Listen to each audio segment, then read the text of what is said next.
Namili kami sa grocery ng aking asawa. Ayan, para sa aming maliit na tindahan. Tsaka pati umaga pa lang, namimili na agad kami. Kasi dito sa grocery na ito, maraming namimili. Pag tanghali na, ang hirap pumila sa counter kasi madaming namimili. Kaya inagahan namin ang aming pamimili. Siyang namimili ng paninda kasi di ko naman alam ang mga paninda na kulang sa tindahan. Ayan nga, meron siyang kodigo. Ako taga-tulak lang nitong tray para laging sumunod sa kanya. Kasi siya nagbabudget ng tindahan. Kaya ito ang ginagawa namin tuwing umaga. Pagkahatid ko ng estudyante, pupunta kami sa grocery, mamimili kami. Ayan. Makay na kami sa tricycle ko para umuwi na ng papuntang bahay. Ito nga pala ang palengke ng Los Baños, Laguna. Dito kami araw-araw namimili palengke. Kasi kaya lagi namin inaagahan, mainit ang panahon ngayon. Saka mamaya traffic na. Pag medyo tanghali na dito sa palengke namin. Kaya minabuti naming agahan. Ito. Yan ang aming palengke. Dito sa Los Baños. Maluwag pa. Kasi maaga pa eh.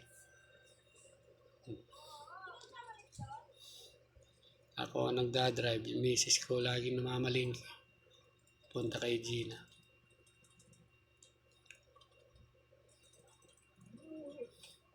Medyo rough road ang kalsada pero simentado na rin. Kaya eto, gumagalaw-galaw yung aming tricycle.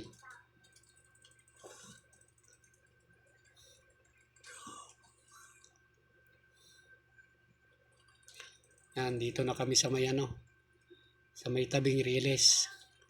Kasi ang bahay namin malapit sa Riles eh.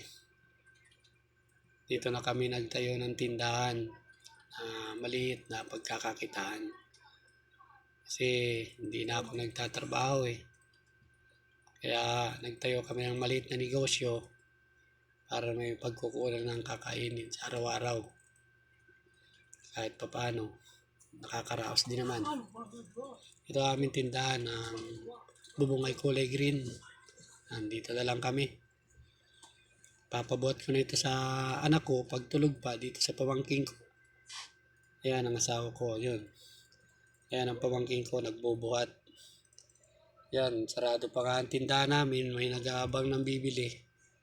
Kasi hinihintay kami. Galing palengke. Buti masipag ito si Bebong. Ito gabuhat ko pag wala ang mga anak ko, laging tulog sa umaga. Kasi laging puyat.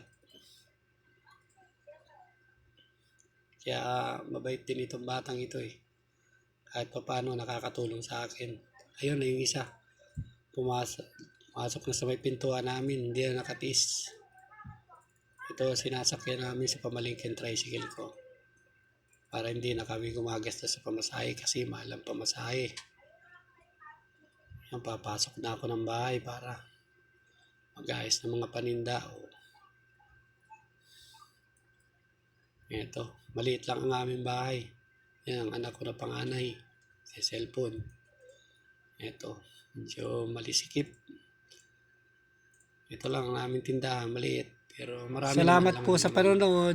Paki-like and share po sa aming video. Salamat po.